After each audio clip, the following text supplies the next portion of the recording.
Las consecuencias que eso puede tener a nivel China van desde cambio de liderazgo hasta la caída de lo que es China ahorita. A la República Popular de China como tal creo que no ha entrado nunca. ¿Vos crees que realmente China vaya a invadir a Taiwán en algún momento?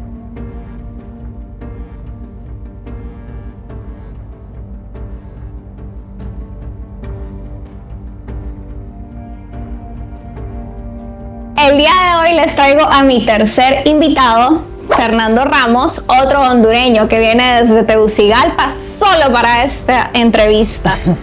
¿Cómo has estado, Fernando? Bien, bien, ¿vos? Aquí saludándote. Mi invitado por acá es abogado. Yo creo que hay ciertas carreras en las que uno puede empezar a notar esa venita desde la infancia, como medicina, arquitectura, en este caso también derecho. Sí. ¿Cómo sentís vos que te nació esa venita? Pues fíjate que desde muy pequeño siempre fui muy mal criado, me decían, mal educado, etcétera. Yo realmente no, pues nunca lo vi así, o sea, simplemente cuando yo tenía una duda o cuando me parecía que algo no estaba correcto, preguntaba, aunque fuera una persona adulta. Y pues eso creo que en nuestra cultura como que no es muy bien visto, como cuando sos pequeño, especialmente en pueblos como el de mi familia. Entonces, pues me regañaban mucho, pero siempre fui alguien que pues siempre se cuestionaba mucho las cosas, siempre se preguntaba por qué, y si algo no era correcto, entonces yo siempre pues, daba mi argumento, no, esto no, eso no es así porque tal. Entonces creo que desde muy pequeño yo pues ya sabía que probablemente iba a ser abogado. Mi mamá es abogada, mi papá es abogado.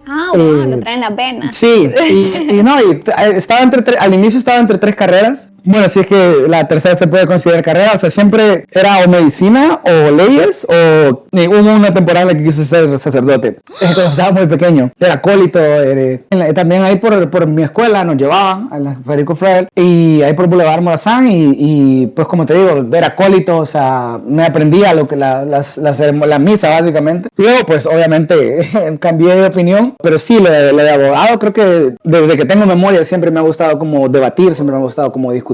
Y pues sí, lo traigo en la sangre también. O sea que al momento de vos de decidir tu carrera ya estaba seguro, ¿no? Sí, yo cuando llegué a la universidad, o sea, de hecho yo hice una prueba de aptitud en la Católica y me salieron un montón de carreras que podía ser ingeniero civil y esto, pero o sea, yo ya, desde que hice el examen, o sea, yo ya sabía que iba por derecho. Qué bueno, cómo te ahorraste un montón de tiempo, porque a veces entramos a la universidad y los primeros años... Sí. No sabemos, pues, que también está bien. Claro, como te digo, al final era medicina o eso, pero luego era como que, no quiero estudiar tanto tiempo, entonces por eso me decidí por derecho. Pero divertido, porque al final terminé sacando una maestría y ahora quiero un doctorado, entonces al final voy a estudiar más probablemente de lo que hubiera estudiado solo si me hubiera metido a medicina. ¿Y cómo te pareció la carrera de Derecho en Honduras? Pues la verdad, o sea, me gustó bastante. Creo que tuve buenos profesores, la abogada Cintia López, por ejemplo, la abogada Yudia Castillo, también tuve buenos abogados, buenos catedráticos, o sea, más allá de que cómo eran como profesionales, de lo que ejercían en su profesión, creo que eran muy buenos enseñando. La verdad, pues la carrera me gustó, siento que a mí siempre he tenido buena memoria, entonces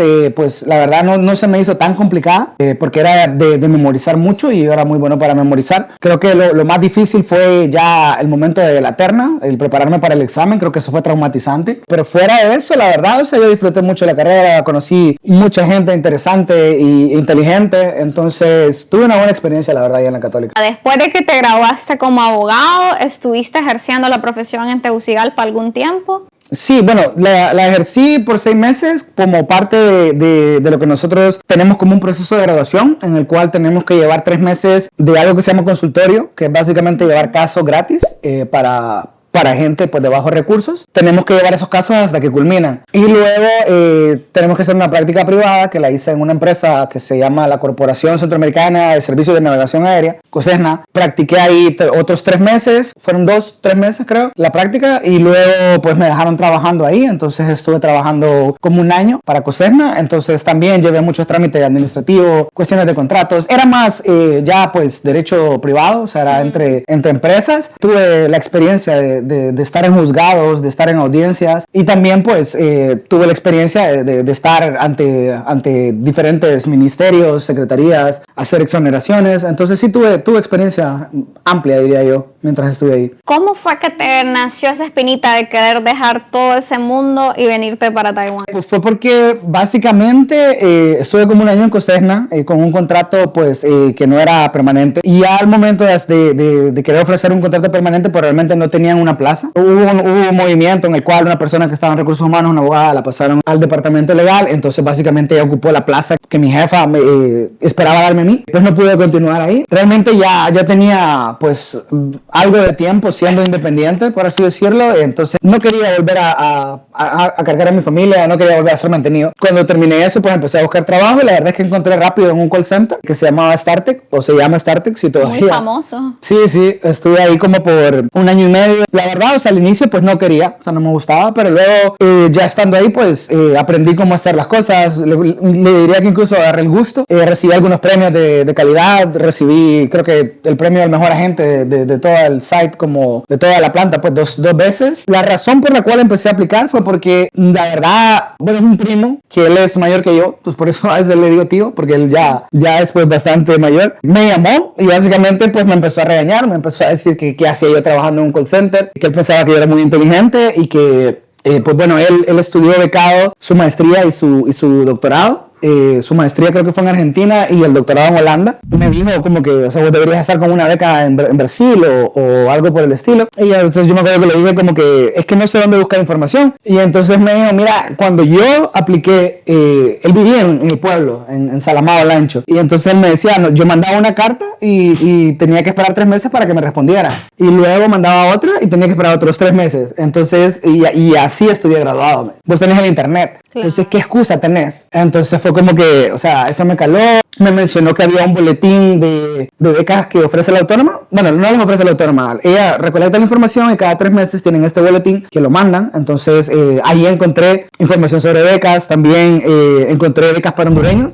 Una organización de la que ahora soy parte, que básicamente se encarga de recopilar pues toda la información sobre los programas de becas a los que los hondureños son aplicables. O sea, que pueden aplicar a esta beca, que son elegibles. Pues ayudamos con cartas de motivación, damos la información, damos tips sobre cómo escribir ensayos, los corregimos, y básicamente pues fue ese jalón de orejas, ¿no? Que me dio pues este primo y que me motivó, porque en aquel entonces yo pensaba que, no sé, no tenía cuello político, o sea, no tenía conectes, y yo pensé que pues nunca me le iban a dar. Apliqué a 4 becas en ese ciclo, de las cuales me dieron 2, una para Estados Unidos, pero no era una beca completa, entonces el costo seguía siendo bastante elevado y yo no quería pues pedirle más dinero a mi familia. Y hasta la beca Taiwán y CDF, que fue por la que me vine, que básicamente me lo cubría todo y más. Sí, o sea, es buenísimo. Me daban boletos de avión, me daban mensualidad, seguro, o sea, todo. Así fue como terminé aquí en Taiwán. ¿Tu transición de Honduras a Taiwán, sentís que te fue difícil o sentís que te adaptaste súper rápido? La verdad me adapté súper rápido.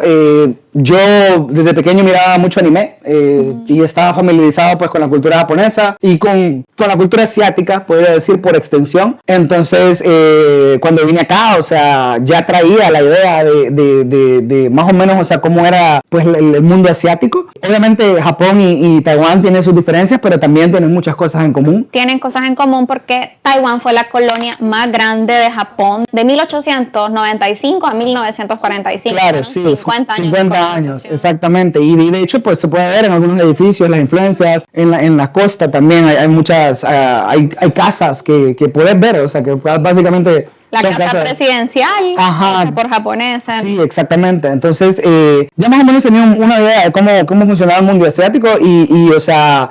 Cuando vine, pues lo primero que hice cuando me bajé del avión fue empezar a probar comida que no había probado, o sea, y me gustó casi toda. Entonces, ¿el stinky tofu también? El stinky tofu, la verdad, me resistí creo que como por 1 año y medio, pero luego fue como, bueno, lo voy a probar. ¿Verdad que huele peor de lo que sabe? Claro, no sabe mal, o sea, yo no diría, es súper delicioso, pero literal el otro día fue como que pasé por un puesto y, ya, o sea, uno se acostumbra, y lo compré, o sea... Es como, tiene vinagre, o sea, es como un sabor como el tofu, le ponen vinagre y sal. creo yo. Entonces, realmente huele mucho peor de lo que sabe, porque sí, o sea, hay gente que no sabe, a veces huele en una cloaca y no saben si es un puesto de stinky tofu o es una cloaca. ¿Y cuál es su comida favorita de Taiwán? Yo diría que, bueno, el hot pot me encanta. Sí. Me parece que el hot pot, también ir a los Red House, que tienen diferentes platos, diferentes, pues, tipos de carnes, diferentes de todo.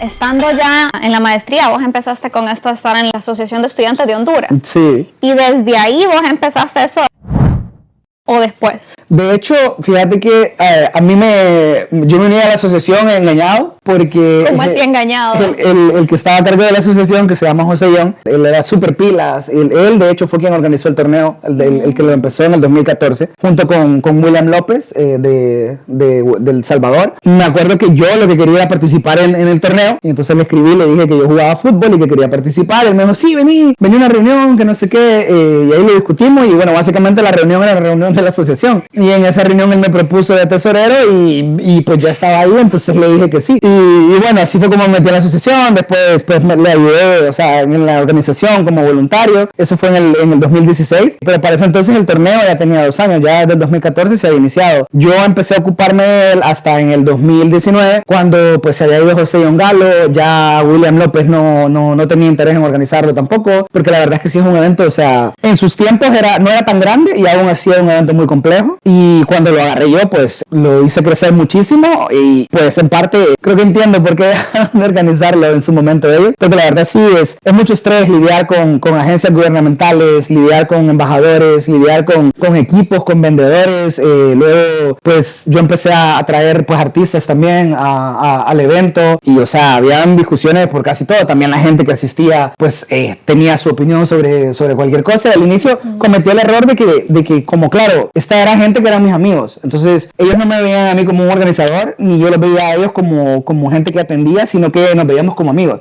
Entonces a veces se perdía mucho tiempo en discusiones que realmente, o sea, innecesarias. Ya estaba hecho, ya no lo podemos cambiar. Si quieres para el otro año tomo tu sugerencia, pero sí trataba de como explicarle mucho a la gente, o sea, por qué habíamos hecho esto, por qué habíamos hecho lo otro, y al final pues eso le quitaba tiempo a las tareas que realmente eran importantes y volvía más estresante toda la experiencia. ¿Y has pensado en volver a retomar el proyecto? Más allá del estrés y de todo esto, pues una de las ONGs que me ayudaba, que es la Asociación de Diplomacia Digital de Taiwán Digital Diplomacy Association, pues ellos también, por parte de pues todo lo que involucraba, o sea, porque creció mucho, o sea, el torneo terminó atrayendo casi 3.000, 4.000 personas al evento. Él fue transmitido en 3 canales en Taiwán, fue transmitido en Paraguay, fue transmitido en Honduras, en Megaclásicos de Televicentro. Entonces ya, o sea, la coordinación ya era, o sea, era 10 veces más, si no es que más veces, lo que era cuando yo lo tomé, que solamente era organizar un torneo de fútbol y el área de comida y pues los presentadores. Ya después era una cuestión de que había que hablar con cadenas televisivas, de que había que coordinar narradores en español, narradores en inglés, narradores en chino, mandarín. Entonces era como que la tarea, o sea, realmente la ceremonia de apertura se transformó en algo gigante. O sea, tuvimos un año que teníamos 70 tambores del Ministerio de Relaciones, del Ministerio de Defensa, y o sea, medían 2 metros, y eran 70 ellos, o sea, 70 personas tocando los instrumentos. Entonces la ceremonia de apertura también se transformó en algo súper complicado, acomodar a todos los embajadores, los discursos que pues se ponían un poco largos por parte de algunos de los que los daban, y eso tenías que tener a todos los jugadores pues alineados, organizados, escuchando los discursos. Entonces se volvió esa parte también, creo que se volvió lo más complicado del evento. De hecho, la ceremonia de apertura, la ONG esta pues se retiró. Luego tuve la oferta de continuar con otra de las ONGs, que era la Taiwan Football Development Association, que es la asociación de desarrollo del fútbol en Taiwán. Que de hecho, cuando estábamos viendo el comercial te dije como, hey, yo conozco a esa persona, pues es una persona pues bastante famosa, y él quería continuar con el evento, pero hubo unas dificultades por el nombre, porque en el 2022 se le cambió para involucrar a más países, porque realmente dejó de ser una cuestión solo de Latinoamérica. Y también los embajadores y oficinas representativas, el Ministerio de Relaciones Exteriores nos hizo organizar un partido en el cual pues participaron los embajadores y los jefes de las misiones de diferentes países contra un equipo del Ministerio de Relaciones Exteriores. Entonces ellos también sentían como que no eran parte, porque el nombre era pues más en español, de Latinoamérica, entonces se le cambió. Pero luego eso trajo problemas porque pues se dio cuenta del evento y básicamente pues hubo problemas con la oficina de registro de marca en el Instituto de la Propiedad y hubo un pequeño pleito legal, digamos, o sea, wow. Sí, en el cual pues básicamente ellos, o sea, querían cancelar pues lo que es la marca registrada, el nombre del evento, y pues yo estuve peleando con ellos, por así decirlo, más o menos por un año, tratando de demostrar pues que realmente el cambio no fue una cuestión por sacar provecho ni nada por el estilo, sino que fue un cambio que más bien el gobierno de Taiwán mismo nos pidió que hiciéramos. Y traté pues de explicar que era un evento de amateurs, de estudiantes en su mayoría, o de personas que como yo se quedaron trabajando, que no era realmente una cosa profesional. Tal vez participó, pues el mismo tu esposo Elías participó en algunas de las ediciones, pero no se trataba realmente de competencias profesionales, y pues al final la resolución salió a favor de ellos. Sí se determinó que pues yo no había hecho nada malo, entonces lo único fue que la marca regresó bueno, se le reconoció a ellos únicamente por el uso y básicamente no fue al final, o sea, simplemente fue como, ok, o sea, ya terminó este proceso, no nos gustaría que uses el nombre para ningún otro evento y vamos a monitorear eso, pero pues la verdad yo no quería tener como más problemas, además que sentí que pues bueno, que o sea, que no sé, que tal vez mucha de la evidencia que yo presenté, o sea, de las cartas de ONG, de asociaciones de estudiantes, realmente pues Taiwán no le dio la importancia que creo yo que le debieron haber dado a un evento que había tenido pues tanta magnitud. Entonces también yo creo que perdí mucha motivación por eso, y básicamente esa fue la razón por la que lo dejé. Y sí me han ofrecido como retomarlo, o sea, como te digo, el año pasado por ejemplo, este año incluso también hubo alguien de la Cámara Árabe me ofreció apoyo para retomarlo, pero la verdad es que creo que yo pues pasé página con eso. Creo que fue increíble, o sea, realmente, o sea, cada año fue mejor que el anterior.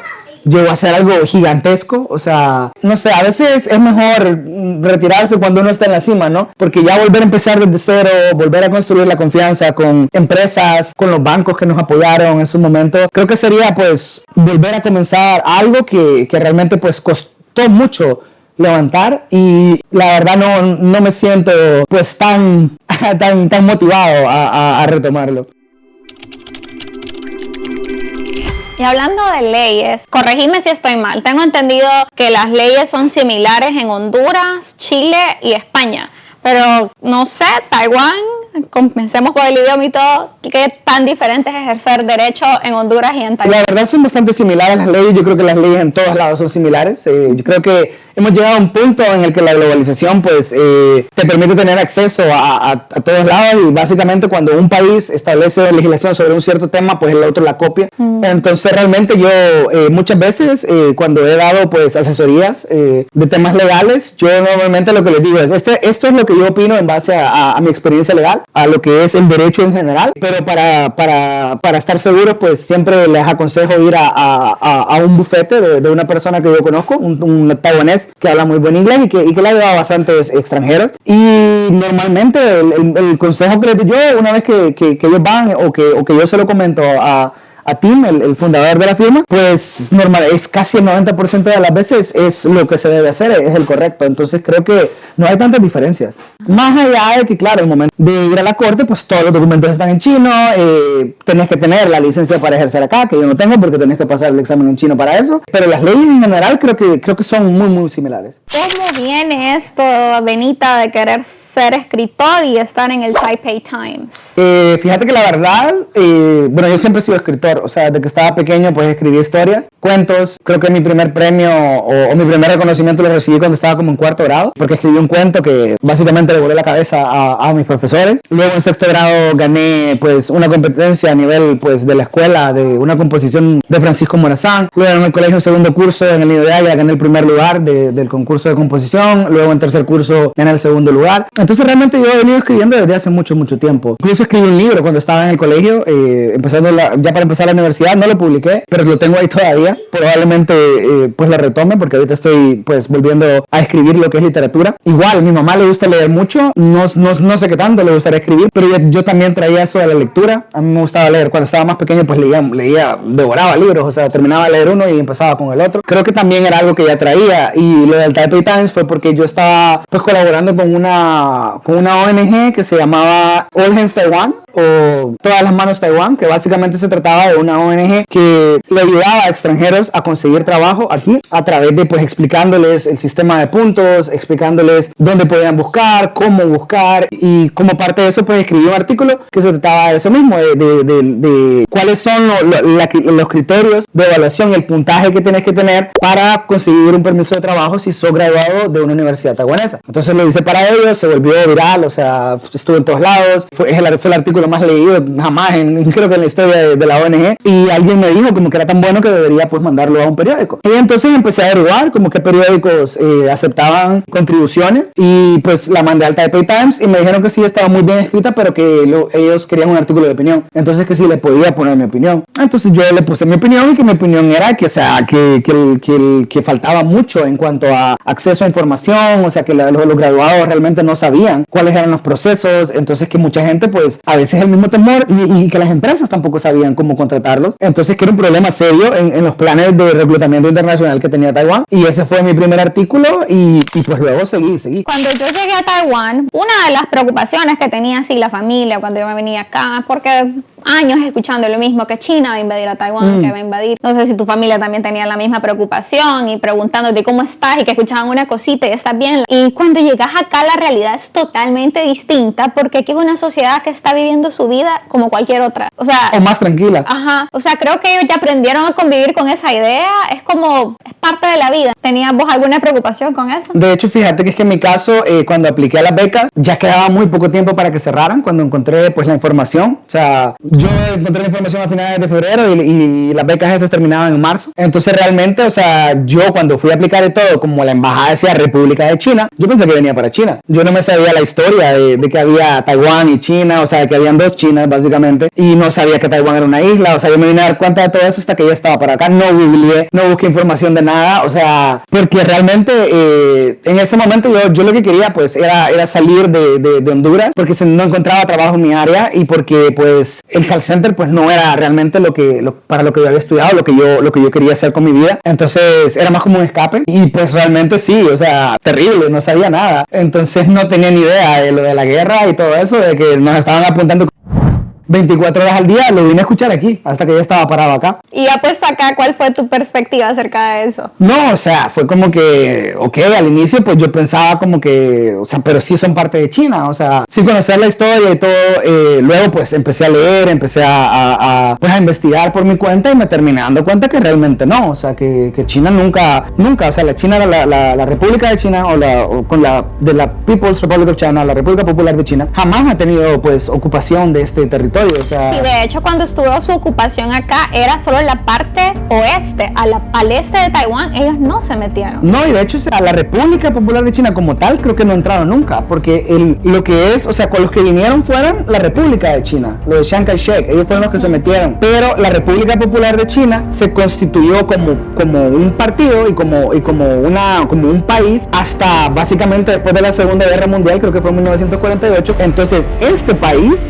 jamás ha entrado en la isla. Los que entraron fueron los que todavía eran la República de China, que se trajeron Chiang Kai-shek, los Han Chinese, y entonces básicamente ocuparon, y aquí estaba lleno de aborígenes, y pues también hay que decir lo que es, o sea,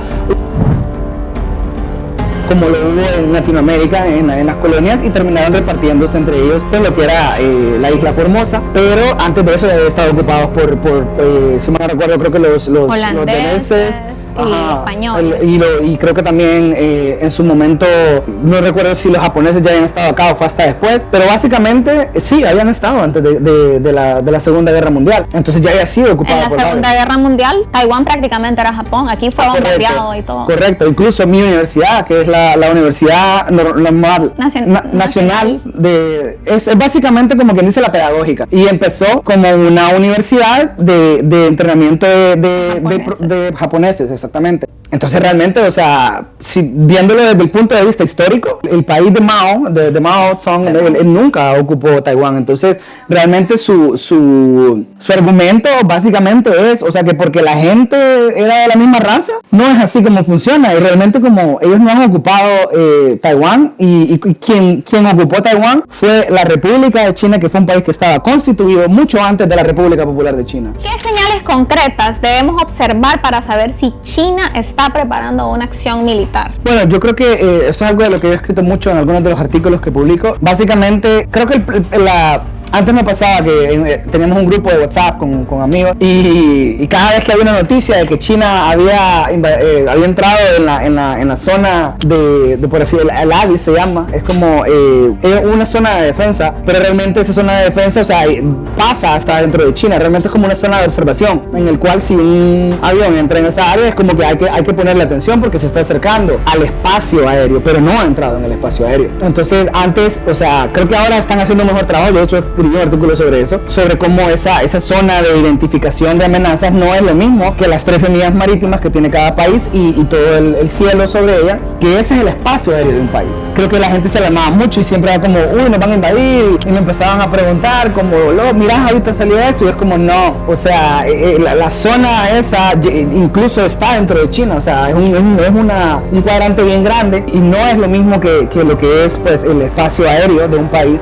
No, para que fuera una invasión real, o sea, se necesita una cantidad enorme de tropas, o sea, que básicamente las verías venir semanas antes, si no es que meses. Así como cuando con la guerra con Ucrania, o sea, no fue que de la nada todas las tropas estaban en la frontera, o sea, eso fue semanas, o sea, que estuvieron movilizando tropas desde varias áreas de Rusia hasta la frontera con Ucrania. Lo mismo tendría que pasar en este caso. Empezarías a ver movimiento de todas las tropas porque la concentración militar, o sea, de China no está en la costa. Entonces empezarías a ver movimiento desde todas esas áreas, empezarías a ver barcos también acercándose hacia la costa que está pues más cerca, o sea, en el estrecho de Taiwán. Entonces esto es algo que la gente debería venir 3 semanas antes, un mes antes, por lo menos, porque deberían venir todas esas hormiguitas hacia la frontera, que eso es lo que te va a indicar realmente que hay una invasión. Ya con este último gobierno del año pasado, yo vivo en Danshui, que es una zona que tenemos el mar al lado, ¿verdad? Entonces aquí incluso también hay varias terminales militares. Yo a cada rato veo más movimiento de parte de ellos, y también hay bastantes drills, que son como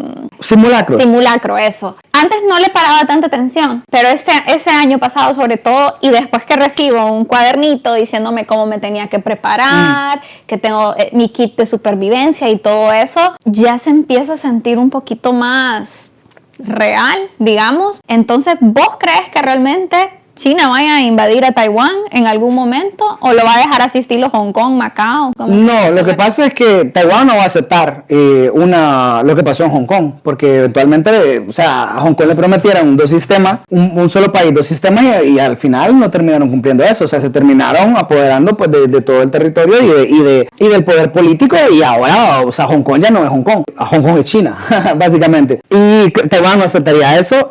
Creo que, o sea, el problema acá es que por la cuestión de los semiconductores, Taiwán se ha vuelto pues eso escudo. Eso escudo, sí, se habla mucho del escudo, como el escudo tecnológico que ofrece Taiwán, porque los semiconductores son los chips que están en todo, en teléfonos, en carros, están en tanques, están en misiles. Están en todo. Entonces, básicamente, Taiwán produce el 60% de los chips que están en el mercado mundial. Y el 90% de los más avanzados se producen todos en Taiwán. Entonces, hay una dependencia que incluso el gobierno de Estados Unidos ha tratado de romper, ha tratado de invertir mucho dinero pues en su propia fabricación de estos chips. Taiwán está muy avanzado. Ha tratado incluso, o sea, TSMC, que es la compañía más grande, el mayor fabricante de chips avanzados del mundo, ha invertido en Estados Unidos Unidos para conseguir un mejor trato, para aplacar lo de las tarifas del presidente Trump, pero ellos han dejado muy claro que, o sea, que no piensan como planeaba Estados Unidos fabricar 50% acá, 50% allá. Rechazaron eso completamente. También rechazaron el mover, pues, o sea, pues sus recursos más valiosos, sus centros de investigación y desarrollo. Eso siempre se va a mantener acá, y aparte que pues todo el ecosistema que se necesita para fabricar los semiconductores no es algo que es fácil de replicar, es algo que se ha venido acumulando por décadas en Taiwán. Mucho conocimiento. Es mucho conocimiento, es mucha infraestructura, hay muchos proveedores, entonces realmente no van a poder, y creo que el país que viene más cerca, creo que la última vez que chequeé era Sur Corea, y aún así estaban como a 10 o 15 años de Taiwán, y obviamente no van a dejar de avanzar. Taiwán sí, o sea, claro, más bien están invirtiendo más dinero. Jensen Huang de Nvidia creo que prometió meter 150 billones al año. Hace poco andaba aquí. Sí, al año, o sea, en financiación de esta producción de semiconductores, porque realmente, o sea, ya vio que en Estados Unidos no van a alcanzar, y ahorita con todo esto de la inteligencia artificial son extremadamente necesarios y extremadamente valiosos. Entonces, esta dependencia que tiene el mundo hacia los semiconductores de Taiwán, que se vio, por ejemplo, cuando el COVID, que Alemania tuvo que parar la producción de automóviles porque no tenían pues los semiconductores de Taiwán, porque había demasiada demanda, porque como Taiwán nunca cerró, o sea, por cuestiones de COVID. Pero los demás países que también fabricaban chips, los semiconductores, pues sí, entonces la demanda aumentó, entonces escaseó. Y, o sea, Estados Unidos la llamaba a Taiwán pidiéndole que por favor aumentaran la producción, Alemania, o sea, Europa. Entonces, y la verdad es que ahorita no ha cambiado. O sea, eso han hecho esfuerzos por disminuirlo, pero no, la verdad, o sea, si le tuviera que poner un número, habrán reducido la brecha que un 5%. No, realmente no hay un cambio significativo, y creo que no lo va a haber en el futuro. Y creo que esa dependencia y ese miedo a que esa tecnología caiga en manos de China y que solo China la controle y sean los mayores proveedores, es lo que motiva a países como Estados Unidos, como Japón, como Australia, como Sur Corea, pues a decir que no están de acuerdo con un conflicto. Japón hace poco, la primera ministra dijo que Taiwán era básicamente esencial para la supervivencia de Japón, y que ellos lo iban a defender militarmente en caso de un ataque. Pues China empezó a amenazar, empezaron a prohibir la importación de mariscos, de productos, o sea, empezaron a usar pues influencia económica, y sí ha habido como que ya no ha habido más mención de eso, pero tampoco lo ha retractado. O sea, ella dijo lo que dijo, y ahorita hace poco empezaron hubo una reunión entre el presidente de Manila y la presidenta de Japón, y o sea, esta alianza de los países del sudeste de Asia, pues es una alianza que lo que busca es frenar la influencia de China, y que en un eventual conflicto, pues yo estoy seguro de que defenderían a Taiwán. Lo que está pasando ahorita, por ejemplo, o sea, con esto de Japón, con esto de las Filipinas, con los Estados Unidos, o sea, que aunque ha estado así como medio, Donald Trump ha hecho algunas declaraciones que han sido pues polémicas en cuanto a la defensa de Taiwán. Yo en lo personal, o sea, creo que hay muchas más razones para defender Taiwán que las que habían hace 10 años. Y, o sea, el presidente Biden del anterior gobierno de los demócratas, él dijo que defendería militarmente a Taiwán. El presidente Trump ha sido un poco más, pues, blando en cuanto a ese tema. El próximo presidente, que creo yo que va a ser demócrata en los Estados Unidos, Trump tiene unos números bastante malos en cuanto a cómo se aprueba su gobierno. Entonces yo creo que va a ser bastante difícil para los republicanos volver a ganar. Pero independientemente, creo que la retórica anti-China se ha vuelto algo que ya está pues muy, muy fuerte en todos los estadounidenses. Entonces yo no creo que vayan a dejar así nomás como que China se quede con toda la industria de los semiconductores y con lo más avanzado. A veces se siente como que esas noticias que te llegan del exterior acá son propagadas para aplicar terror, es como un juego mental. ¿Qué pensás de eso? Yo creo que, o sea, sí, claro, hay esa narrativa a nivel mundial, porque realmente, o sea, en parte creo que es narrativa, en parte también creo que son los mismos medios que buscan, pues, todo lo que sea, pues, conflicto, o sea, hay un poco de morbo en cuanto a esto. Entonces es como que posible invasión, posible guerra, porque la gente le da clic. Entonces creo que hay mucho de eso, pero a nivel de Taiwán, pues vos mismo sabes que no, la gente aquí, o sea, escucha y... tranquilos. Sí, a nadie le importa. O sea, escuchan que hay un simulacro de bloqueo y que están ahí a 2 millas marítimas tirando misiles y o sea, a ellos les da igual. Entonces, creo que a nivel interno pues no funciona. Creo que tampoco funciona para ellos a nivel interno como China. O sea, a nivel Taiwán, definitivamente no nadie tiene miedo. Yo no tengo miedo. Creo que no hay nadie que tenga miedo. A nivel China, creo que pues tampoco tiene mucha influencia porque ellos básicamente, pues China es una dictadura y ellos, o sea, censuran lo que quieren censurar y de las redes sociales y de donde sea, de los mensajes de teléfono. Entonces, no necesitan, creo, como crear esa narrativa interna, pero yo creo que, o sea, ellos de verdad sí tienen, o sea, quieren Taiwán, quieren quedarse con Taiwán. Claro. Saben la ventaja pues estratégica que eso les daría, sobre todo la ventaja militar a la hora de pues la fabricación y que eso o sea, incluso o sea, le daría pues el poder tal vez necesario para equipararse a Estados Unidos en cuanto a poder militar. Por eso es que Estados Unidos no creo que lo pueda permitir, pero sí, o sea, yo sí creo que si ellos pudieran meter mano, ellos se quedarían con Taiwán. Lo que pasa es que saben que no va a ser así nomás. Además que Taiwán ha estado preparándose pues por muchos, pues básicamente desde su creación para defenderse de un ataque de China. Entonces tampoco es que la van a tener tan fácil. Entonces, ¿vos crees que China no subestima la base militar de Taiwán? Y lo que pasa es que Taiwán, por ejemplo, en estos últimos años sobre todo, ha cambiado pues la estrategia a lo que es pues la compra asimétricas, que básicamente que no son tan costosas, pero que tienen el mismo efecto. Es lo que está pasando, por ejemplo, en Irán, que Irán tal vez no tiene 1000 jets, pero tienen 100,000 drones, que son mucho más baratos y que sencillamente los hacen estallar contra una base militar y básicamente tienen el mismo efecto que un misil. De hecho, la producción de drones aquí en Taiwán se ha aumentado. Hay una universidad que está llevando a cabo una investigación, o sea, para poder, ¿cómo es que se llama?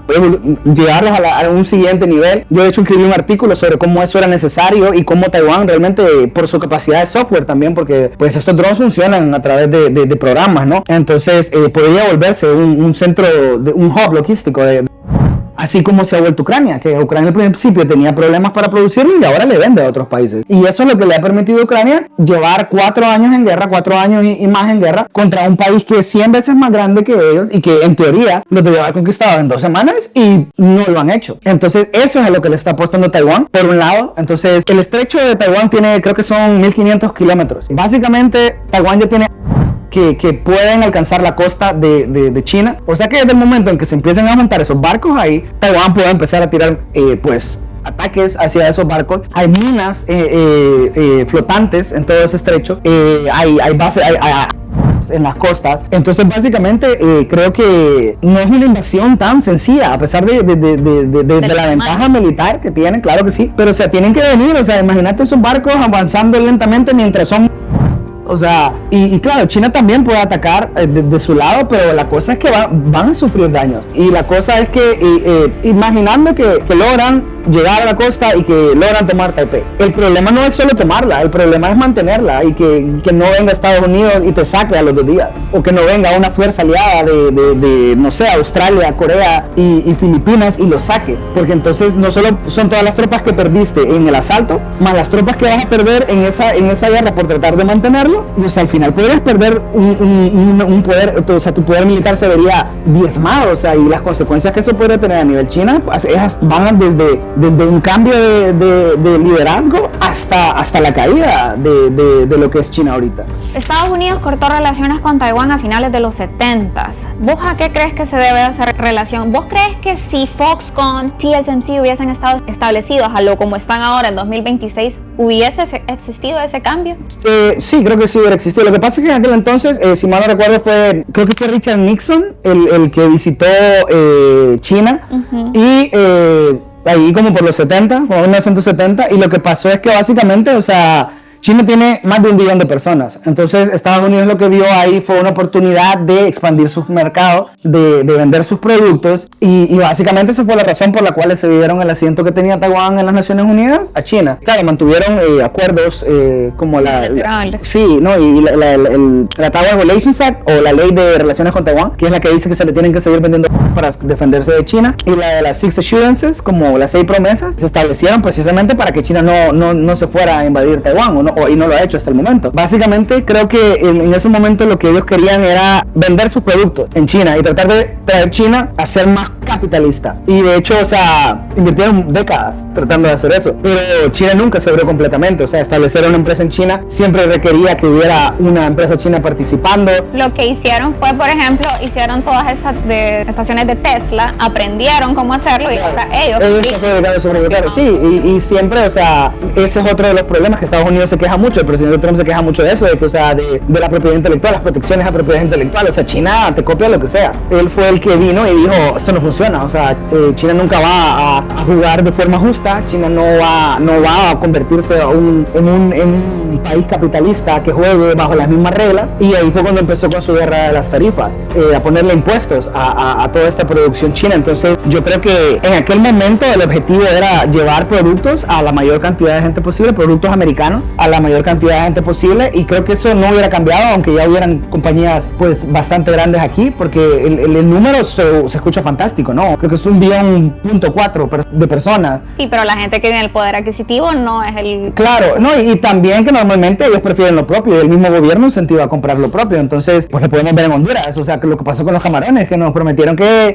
sí era un mercado increíble y no nada que ver. Es tan pequeño que no puede saciar todas las necesidades. No, pero de hecho ese no fue el problema. El problema es que no nos compraron nada, porque hay camarón mucho más barato que el de nosotros. Entonces, pero ahora lo mandan a México y México también nos cerró las puertas. Esa parte no la conocía, pero sí, o sea, la China, que se supone que iba a ser como una panacea y que nos iba a comprar no sé cuántas veces más de lo que compraba Taiwán, no lo ha hecho. Lo que han hecho más bien ha sido pues meter no sé cuántas tiendas chinas, que lo que han hecho es quitarle el 70% del mercado de los productores locales. Entonces nosotros realmente hemos salido perdiendo de ese cambio de relación. Y, o sea, ¿de qué me sirve que haya 1 billón de personas en un país y no me compran nada? Se suponía que con el gobierno actual de Honduras, que es un gobierno de derecha, iban a volver las relaciones con Taiwán. Asfura tomó poder el 28, creo que fue de enero, o el 27 de enero. Ya vamos para los 6 meses, pero hay ciertos pues elementos. No solo son los pasos, lo que pasa es que Asfura está alineadísimo con Trump y con Israel, pero con Trump, con Estados Unidos. De hecho está aliado con Israel porque es aliado de Trump, y también él en su campaña mencionó a Taiwán porque también Estados Unidos está pues normalmente aliado con Taiwán. Lo que pasa es que ahorita, como está este problema de la guerra con Irán, pues Estados Unidos ha tratado de negociar de alguna forma con China para que China apoye un acuerdo de paz, un cese a la guerra, porque el precio de la gasolina, debido a la guerra que empezó pues Estados Unidos, se ha más que duplicado. O sea, el precio estaba como $2 y ahorita pega en los 4.96. Entonces la inflación, o sea, a la gente el dinero le rinde menos, cuando llenan el tanque tienen que gastar más del doble de lo que gastaban antes. Entonces hay mucha queja sobre el gobierno de Donald Trump, y Donald Trump ahorita está en una posición pues tratando de quedar muy bien con China, aunque en Asia, por así decirlo, aunque en Latinoamérica está eliminando su influencia, ya tomó Venezuela, ya está amenazando con tomar Cuba. Hay muchas políticas que el gobierno de Nicaragua está empezando a adoptar, como liberar lo que son pues presos políticos, le devolvieron una mina que le habían quitado el año pasado a Estados Unidos, cancelaron un acuerdo que había para entrar sin visa que tenían los cubanos a Nicaragua, porque Estados Unidos se quejaba de que lo usaban para llegar a la frontera a través de Nicaragua. Entonces realmente está teniendo pues en Latinoamérica, o sea, le están dando duro. Además, todo esto que se ha visto, la injerencia de Trump, por ejemplo, en las elecciones hondureñas para que ganara pues Nasri con sus tweets, con sus amenazas, con sus ataques hacia los otros candidatos, lo ha venido repitiendo en otros países. Y básicamente ahorita la derecha en Latinoamérica está casi que ganando todas las elecciones presidenciales. O sea, ganaron ahorita Perú, acaba de ganar una candidata de derecha. En Colombia parece que va a ganar un candidato de derecha, lleva la ventaja sobre el candidato de izquierda. Cast en Chile, también un candidato de derecha, de ultraderecha dirían algunos. Asfura ganó,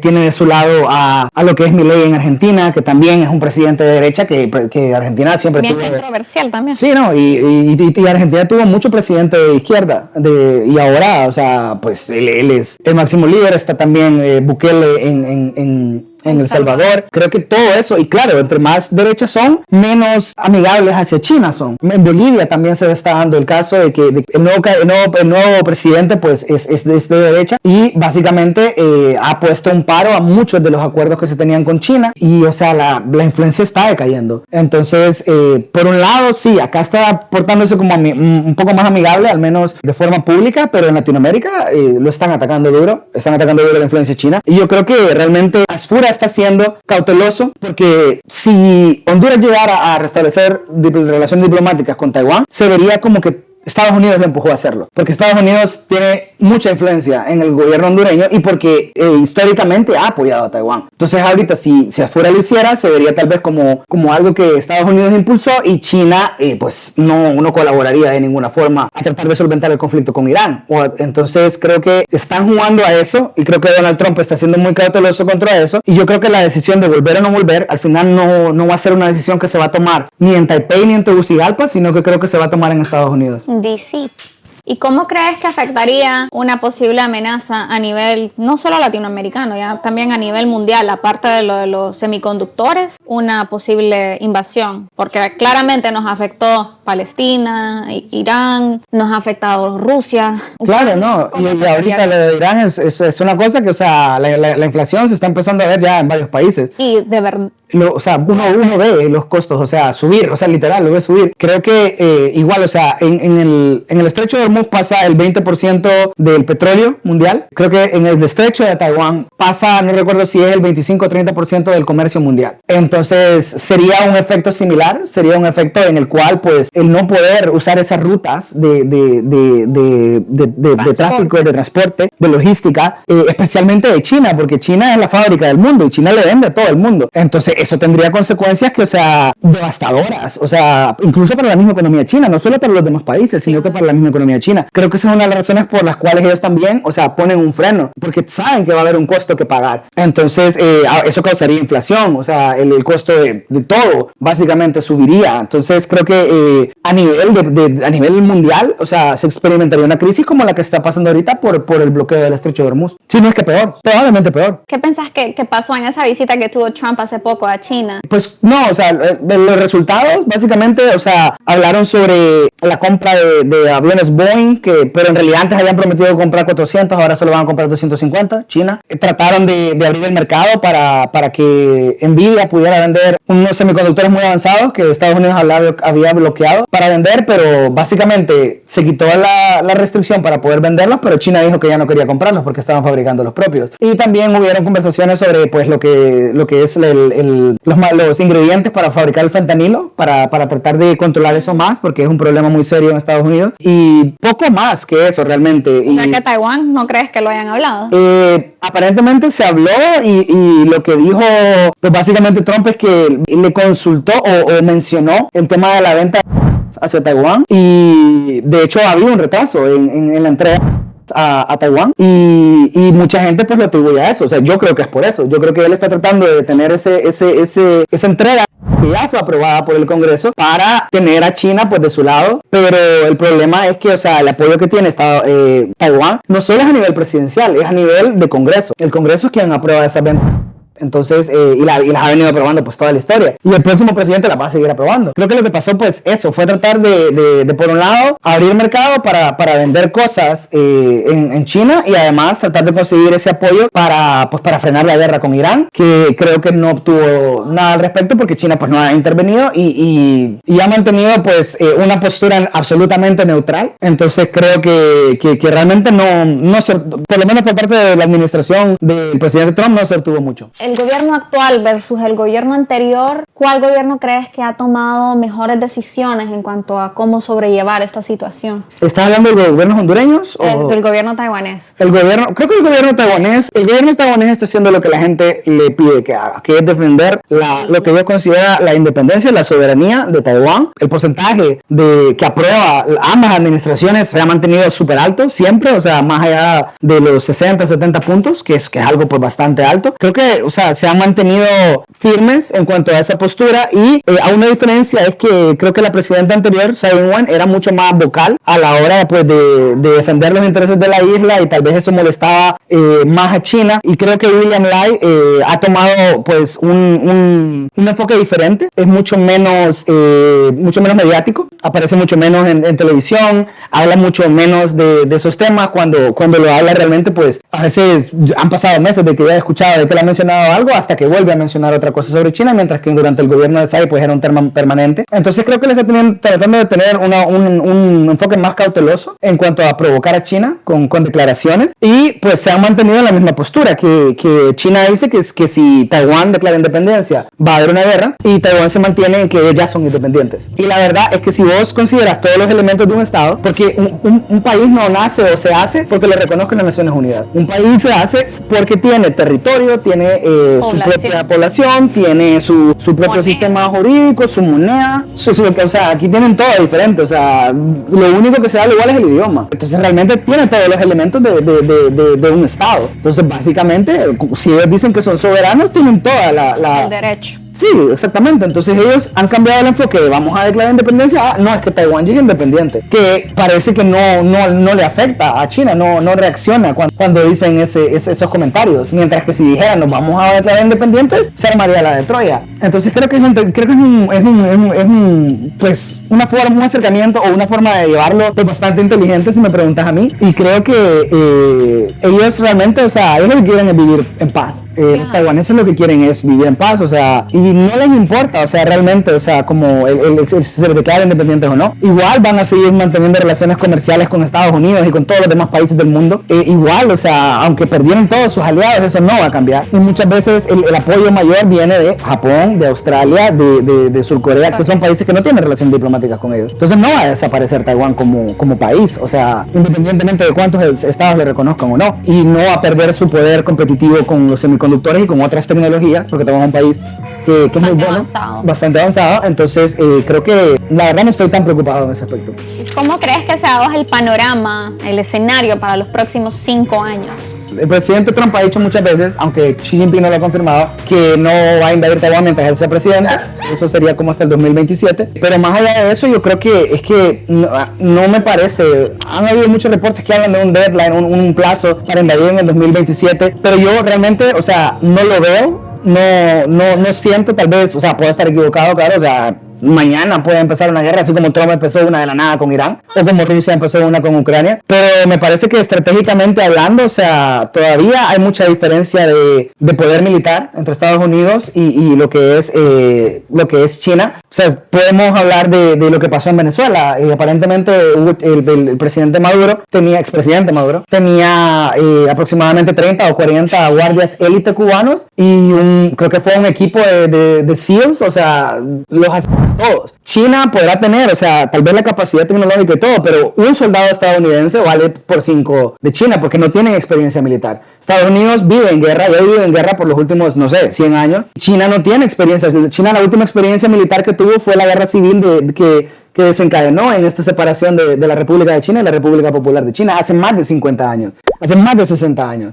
Me parece que también la experiencia de combate, o sea, va a ser un factor crucial, y creo que ellos saben que Estados Unidos no ha abandonado a Taiwán o no está dispuesto a abandonarlo así nomás, y eso es pues lo que detiene en gran parte una invasión. ¿Qué crees que es lo que hace que China no deje a Taiwán en paz? Pues en parte pues es una cuestión histórica, es una cuestión de que ellos siempre han dicho que les pertenece, es una cuestión de orgullo, porque por ejemplo Xi Jinping ha dicho que la promesa de rejuvenecer China, que a lo que se refiere pues es a retomar Taiwán, y también está por supuesto el aspecto económico y el aspecto tecnológico. O sea, creo que esos dos ahorita pesan mucho más que los otros, o sea, porque como te digo, el apoderarse de Taiwán significa apoderarse de toda la industria de los semiconductores, que básicamente ahorita va a ser la espina dorsal de la siguiente década, porque es lo que sostiene todo lo que es inteligencia artificial y poder militar. ¿Y qué tendría que pasar para que China frene esa opción militar? La verdad, o sea, creo que nunca la van a abandonar. No sé si la van a ejecutar, pero creo que tampoco la van a abandonar. Entonces su idea es mantenernos en terror. Exacto. O eventualmente tomar Taiwán de una forma tal vez no necesariamente militar, pero por ejemplo poner un líder que sea pro China y que se someta a la voluntad de China, esa sería pues una forma de hacerlo, que fue más o menos lo que hicieron en Hong Kong, que pusieron a Carrie Lam, si no me recuerdo el nombre de la persona que pusieron a cargo. Creo que hay más posibilidades de que eventualmente invadan a que simplemente los dejen en paz. Y aparte del dinero que genera, entonces, y el control que ejercería sobre todos esos países que necesitan esos semiconductores y que no se los puede dar ningún otro país ahorita. Surcorea es el país que me decís que viene más atrasito, 15 años. ¿Quiénes más fabrican semiconductores? Es que Estados Unidos fabrica semiconductores, o sea, hay varios países que fabrican. Estados Unidos fabrica el 10% de los semiconductores a nivel mundial, pero están bastante atrasados. O sea, aquí es como por así decirlo, incluso con las fábricas que ha abierto TSMC en Arizona. Sería, para darte un ejemplo, en Arizona están haciendo el iPhone 14 y 15 y aquí están fabricando el 17 y ya diseñando el 18. Entonces, viene bien atrás, o sea, viene bastante atrás. Que según lo que tengo entendido, vos ves el chip, pero adentro de eso son como miles y miles y miles de micropartículas. Son milimétricos, sí, son milimétricos. Y como que Taiwán tiene una tecnología súper avanzada para que sean miles de millones y millones de cositas allá adentro. Exactamente, y también para, por así decirlo, para darle forma. O sea, es una tecnología, si mal no recuerdo, de Holanda, creo, de Países Bajos, que es la que permite hacer ese grabado. Las máquinas vienen de allá, pero ellos son los que han dominado pues la técnica de cómo hacerlo y que les permite trabajar con chips que son así, milimétricos. Y ahorita están planeando todavía más pequeños, y con mayor capacidad. Sí, no, la verdad, o sea, Taiwán es un paraíso tecnológico. Y la verdad es que yo también siento que Taiwán, el valor más grande que tiene, aparte de sus semiconductores, pues es la parte humana. Porque sí, claro, el talento, o sea, la educación, o sea, los ingenieros. De hecho, aquí en Taiwán se ha prohibido a todas las plataformas de trabajo anunciar trabajos de ingeniero en China. No, o sea, tratando de proteger su industria. Entonces, no, ya las plataformas como 104, 111 ya no ofrecen puestos de ingeniero para ir a trabajar a China. Protegen mucho a su gente. Claro. Es que es lo más valioso, porque también no sé si escuchaste la noticia que decía de esta fábrica que estaban haciendo en Estados Unidos y que contrataban personal estadounidense y no estaban a la altura. Claro, y por eso sí van ingenieros taiwaneses, pero tampoco es que todo el mundo se quiere ir de Taiwán, o sea, y así como están las cosas en Estados Unidos ahorita, entonces, sí, el recurso humano, o sea, la experiencia acumulada, o sea, todo eso no es fácil de reemplazar y no te lo vas a llevar a la fuerza tampoco Estados Unidos. Entonces, por eso te digo que realmente yo creo que, o sea, esa ventaja se va a mantener de aquí hasta el 2030 y no creo, o sea, que vaya a haber un cambio significativo en la industria de los semiconductores. No veo una disrupción. Qué buenísima estaba esta plática. Te agradezco tanto compartir todo este conocimiento. No, me encanta hablar de esos temas. Y aparte de ser analista geopolítico por el día, por las noches, él tiene otra pasión de bailarín. Me gusta bailar bastante, sí. ¿Y cómo ha nacido esa pasión? No, la verdad, yo siempre he bailado desde que estaba muy, muy pequeño. Me decía Michael Jackson, o sea, yo era de los pocos niños que bailaba, o sea, desde muy, muy pequeño. Sin pena, o sea, ganaba igual concursos de baile y cosas así. En la escuela era el único que salía con todas las niñas bailando, eran 5 niñas y yo en medio. Y o sea, estuve en el danza folclórica, también hacemos coreografías con música así pop. Pues, sí, cuando bailas. Pues la verdad es que creo que euforia, ¿no? Alegría. Creo que la música, todos tenemos un tipo de música que nos activa, que vos la escuchás y es como que, sentís como que te da energía, sí, te elevaste. No sé, hay gente que yo le pregunto, o sea, cocinan con música, se ponen a asear con música. Mi familia lo hacía los domingos, ponían las músicas de su época y a barrer con todo. Entonces creo que básicamente todos tenemos, ya sea el género que sea, algunos es ranchera, para otros es reggaetón, para otros es electrónica, pero todos tenemos esa música que nos pone de buen humor, que aunque las cosas estén mal, vos te pones tus audífonos y la escuchás y aunque estés triste, algo te anima, ¿no? Me encanta la música y sí, o sea, siempre he disfrutado mucho de bailar. ¿Y cómo te nació en estos últimos meses quitarte esa pena y hacerlo frente a la cámara? Fíjate que en realidad, o sea, pena, yo creo que no ha sido pena, más que todo era como que mucha gente te ve como una persona seria. Exactamente, me ven como una persona seria porque, o sea, público medios internacionales, porque pues en el evento, por ejemplo, pues estaba rodeado de embajadores, de personal del Ministerio de Relaciones Exteriores, de la Secretaría de Defensa, y claro, en esos momentos uno tiene que tener pues una postura pues bastante seria, pero o sea, todo el que me conoce personalmente sabe que a mí me encanta hacer bromas, sabe que a mí me encanta decir tonterías, hacer reír a la gente. Por mucho tiempo pues tenía que estar como, o sea, trataba de mantener esas dos cosas separadas, pero la verdad es que ambos soy yo. O sea, yo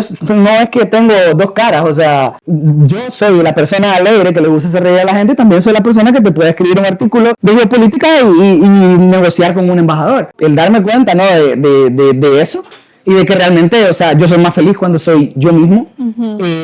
Y que realmente, pues, un primo me dijo, o sea, tu vida privada y tu vida pública son cosas que no tienen nada que ver una con la otra. Y yo quedé como que, pues, que sabio esto, y es la verdad. ¿Y qué es lo que menos te gusta de Taiwán? Lo difícil que es hacerte amigo de los taiwaneses. O sea, yo tengo 10 años acá y solo tengo 2 buenos amigos taiwaneses y ninguno vive aquí. Uno vive en China y otro en Australia. Entonces, creo que las diferencias culturales están bien marcadas. Y a pesar de que hablo chino, realmente no tengo, o sea, como amigos cercanos chinos. Entonces, casi no salgo con personas de Taiwán. Entonces, creo que esa es una de las cosas. Creo que siempre hay como un estigma y un como recelo, una pared entre taiwaneses. Y eso que yo le hablo hasta las piedras. O sea, y con los taiwaneses, pues, o sea, sí puedo tener conversaciones, pero nunca me he vuelto así como que amigo cercano fuera de esos dos, que uno fue un compañero de la universidad y otro fue un compañero de trabajo que tiene 2 o 3 años de haberse ido de Taiwán. ¿Y qué es lo que más te gusta de Taiwán? Pues creo que la seguridad, la infraestructura y la salud, porque es baratísima, o sea, y el costo, pues, como te digo, o sea,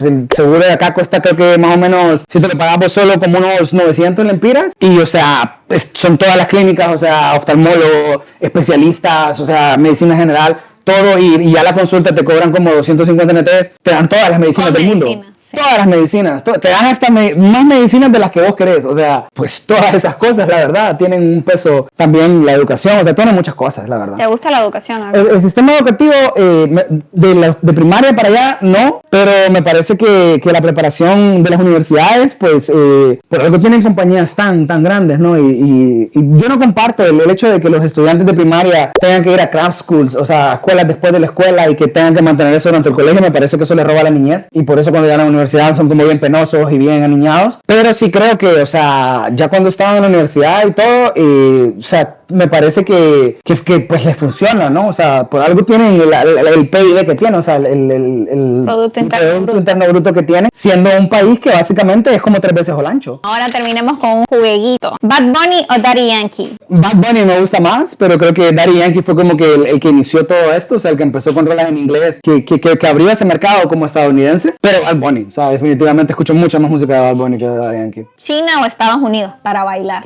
Estados Unidos. ¿Por qué? Porque en general, o sea, me parece, o sea, yo nunca he visto un grupo de chinos bailando, o sea. Yo lo vi bailando la de Bad Bunny, debí tirar más fotos, ¿no lo viste? No. Bien gracioso. No, pero yo he visto bailes gringos, o sea, que bailarines, o sea, estadounidenses. Así como country folk. No, bailarines, o sea, de hip hop, ajá, o sea, esos manes tienen una coreografía, el breakdance, o sea, bailan, o sea, no tienen el beat que tienen los latinos, y o sea, tal vez no son muy buenos para ese tipo de música, pero ellos, o sea, como bailarines, o sea, hacen cosas increíblemente impresionantes. ¿Y qué canción describe mejor la relación China-Taiwán? Una canción que describa la relación de China-Taiwán creo que sería Will Survive. La de, sí. Porque de verdad, o sea, creo que lo de Taiwán, o sea, al imponerse entre ese monstruo, o sea, es un monstruo a nivel económico, a nivel militar, a nivel de todo, y ser una islita tan pequeña y aún así resistir, o sea, todo lo que ha resistido. Y va a seguir resistiendo, porque yo creo que va a seguir resistiendo esto, o sea, como te digo, yo en los siguientes años no miro una invasión china, o sea, y tiene mucho que ver, o sea, por cómo se la ha jugado, o sea, con lo que poco que tiene, con sus recursos, usando ese recurso tecnológico para crearse a sí mismo un escudo que los protege, pues, o sea, y lo que están haciendo ahorita, pues, desarrollando capacidades asimétricas para poder usar mucho más baratas, pero efectivas, que tal vez el arsenal de buques y de aviones que tiene China. Entonces, el instinto de supervivencia, ¿no? de este país es de admirarlo. Bastante resilientes. Muy resilientes, muy resilientes. ¿Y qué líder mundial, según tu opinión, bailaría mejor reggaetón? A nivel así como de líderes, de presidentes, no sé por qué tengo la impresión de que Bukele sería un buen bailarín. No sé por qué. Como no aparenta la edad que tiene, y en parte creo que es por cómo se comporta él. Se comporta como más como un chavo, o sea, él dice como, soy el dictador más cool del mundo, o sea, que cuando lo molestan que es dictador, él dice eso. Entonces es como, o sea, responde, o sea, y es bien sarcástico, y es bien, o sea, bien directo. Entonces, no sé, me parece que esas cosas me hacen tal vez creer que tiene una personalidad como muy animada ya en el plano personal y que probablemente sería buen bailarín. ¿Y quién es tu líder o presidente, figura política que más respetas y admiras? Esto va a sonar contradictorio porque yo creo que efectivamente lo de Bukele pues sí se puede catalogar como una dictadura porque sí han habido cambios de reglas, o sea, para que él pueda seguir en el poder. La diferencia es que él tiene un 90% de aprobación de su gente. Entonces no podemos dejar de lado el hecho de que sí hubo una concentración de poder y un cambio de las reglas, pero a pesar de eso, pues igual Bukele, lo que él hizo en El Salvador de pasar de ser pues la capital de homicidios del mundo o de estar peleando el top 3 a que ahora en El Salvador no asalten ni roben,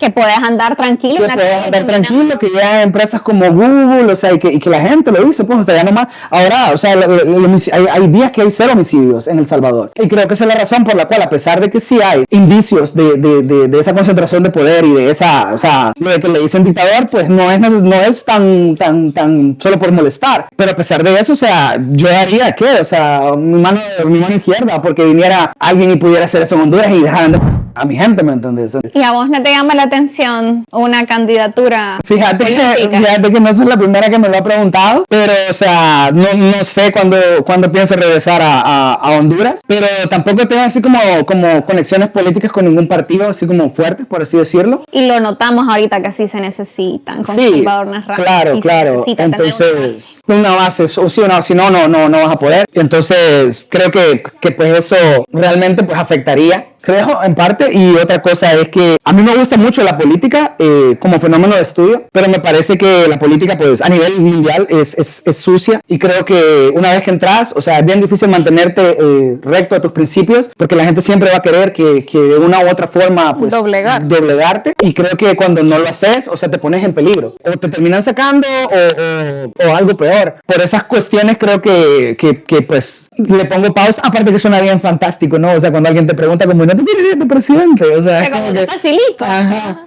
Pero fíjate que la verdad, o sea, no solo eso, vos me he preguntado gente de muchos países, de hecho, o sea, no solo de Honduras. Y, o sea, al inicio era como que, o sea, solo me reía, pero la verdad es que si se diera la oportunidad, o sea, si tuviera el apoyo, creo que sí lo haría, porque la verdad es que yo tengo muchas ideas y soy muy bueno arreglando problemas, y, o sea, y creo que sería un buen presidente. Comparado con algunos de los que he visto que hemos tenido, pues, en los últimos 20 años, creo que puedo hacer un trabajo mejor. ¿Y tu predicción geopolítica más atrevida en versión título de canción? Creo que sería algo así como: si viene Honduras, vienen todos. Creo que si el gobierno de Trump presiona a Estados Unidos, perdón, al gobierno de Sura para que regrese con Taiwán, y están haciendo más que solo eso, o sea, la presión no solo es pedirles que vengan, están prometiendo inversión en maquilas. Ahorita estaba viendo que la Unión Europea va a invertir no sé cuántos millones o billones de dólares en Honduras. El Banco Mundial creo que apoyó una cantidad, o sea, bastante grande de proyectos. O sea, todo lo que es el este, o sea, todos los países que están alineados con Estados Unidos están tratando de poner su grano de arena como para que Honduras pues esté del lado de ellos, y no pues no del comunismo, no de la izquierda latinoamericana. Entonces yo creo que si eso se da en Honduras, va a darle pie a otros países que tal vez no rompen relaciones con China por miedo o por miedo a represalias, o sea, a nivel de comercio internacional o de cualquier otro. Podría darles a ellos ese impulso que necesitan para considerar el volver a restablecer relaciones con Taiwán. Entonces creo que Honduras, si lo hiciera, sería la puerta para que algunos de los que no les ha ido tan bien, que Nicaragua, por ejemplo, también, o sea, una invasión de mods chinos, le llaman, terrible. En El Salvador. México también, claro. México que grandota. Sí, pero lo que te digo es México no creo que rompa relaciones nunca, pero sí creo que esos países pequeños pueden reconsiderar el volver con Taiwán, y creo que, o sea, si Honduras lo hace, creo que, y Estados Unidos mantiene ese mismo apoyo hacia otros, entonces creo que van a haber otros que lo van a hacer también. O sea, que vos crees que los países grandes no rompen la relación con China por la parte de la industria comercial. Sí, exacto, pero y los pequeños no lo hacen porque sea como sea, o sea, China es un país que puede ponerte en aprietos a la hora, porque pues la logística también pasa mucho por ahí. Pero si lo que es Europa y Estados Unidos pues ofrecen un apoyo, como mencionaba pues el presidente de Fura, con el TPS, ¿cómo es que se llama? ¿Todavía existe? El TPS de hecho lo cancelaron, pero ahorita están tratando de llegar han habido, ¿cómo es que se llama? Demandas o procesos legales que han interrumpido la deportación de esas personas, pero también Fura ha hablado de que ha hablado con el tema del Trump, y que parece que están tratando de encontrar una solución, que eso sería, o sea, increíble, porque son más de 50,000 personas personas que las que están bajo el TPS. Se ha hablado también de bajar las tarifas a Honduras, o sea, lograr un acuerdo comercial, que, o sea, que sería genial. Y, o sea, y también, pues, como el mismo presidente Fuera lo ha dicho, o sea, nuestro mayor socio comercial es Estados Unidos. Y a ese es al que tenemos que cuidar más que al otro. Ay, Fernando, te agradezco tanto por haber venido desde lejos acá. En serio que te lo agradezco mucho. Nada, tranqui. Si ustedes quieren que este joven por acá abra su canal de política, déjenmelo saber en los comentarios. Que si lo impulsan, él lo abre. Tal vez, también me lo han dicho, pero... Yo he conocido unos canales de política que, bueno, yo los sigo bastante. Uno se llama Soy Fonseca. Buenísimo, vos. Sí, yo he visto uno que otro video. La verdad es que más que todo leo noticias así en periódicos. En parte porque, pues, como escribo, pues tengo que estar siempre como pendiente de noticias, pero sí, o sea, la verdad me gusta mucho, más que todo me han dicho podcast. Ahorita vamos a empezar uno con becas para hondureños, de hecho, y me han invitado a muchos podcasts, y la verdad es que creo que sí, o sea, yo disfruto hablar, o sea, de este tema y de muchos. ¿Y vos consideras que debería haber una edad límite para postularse? Yo la verdad creo que los 80 es demasiado, o sea, un presidente que tiene 80 años, la esperanza de vida está aumentando y también uno llega mejor a esas edades, pero sí me parece que, o sea, 80, o sea, de que te tiras de presidente hasta que termine ya vas a haber cruzado los 80 años, creo que es demasiado. También, o sea, no estás tan conectado con la mayoría de lo que es tu población, porque la mayoría de la población, o sea, no es anciana, o sea, son gente o a mediana edad o jóvenes, entonces estás desconectado, creo, bastante de eso y pues no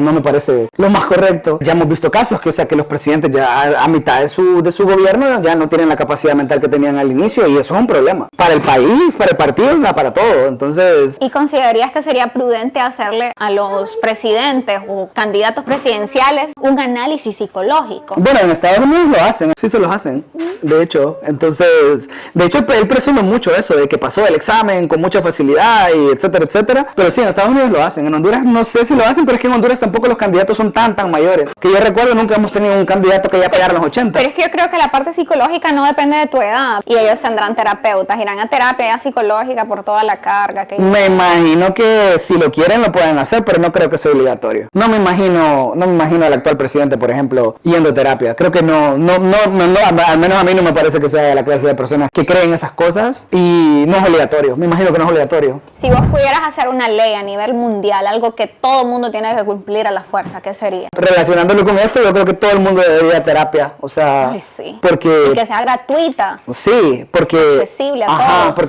Porque de hecho acá, por ejemplo, Taiwán es muy guau y todo lo que querrás, pero la terapia no está incluida como un servicio médico, tenés que pagar mucho dinero, sí, o sea, mucho dinero, son súper caras las sesiones, o sea, bueno, caras para miles de pesos, pues, o sea, para lo que es Taiwán, o sea, una hora 4,000 lempiras, o una hora 3,000 lempiras y la madre, o sea, es un lujo la terapia. Entonces, creo que eso, porque realmente, o sea, creo que todos tenemos cosas que andamos cargando desde nuestra niñez, o cosas que nos han pasado, que nos han marcado, traumas, duelos que no están resueltos, y creo que la terapia, pues, te ayuda mucho con eso, y la verdad es que creo que hay que desestigmatizarlo, y sí, creo que esa sería una ley que yo pondría, o sea, que todo el mundo, por lo menos en una etapa de su vida, o sea, vaya a terapia, para que vea que realmente, o sea, no es que la gente loca es la única que va a terapia, sino que la terapia le puede ayudar a cualquier persona a estar mejor con su salud mental, y pues desestigmatizarlo del todo. Muy de acuerdo con vos, yo estoy súper de acuerdo con la terapia. La terapia te ayuda a hablar con una persona, digamos que desconocida, que no tiene ningún sesgo hacia vos. Claro. Entonces no te va a dar una opinión sesgada.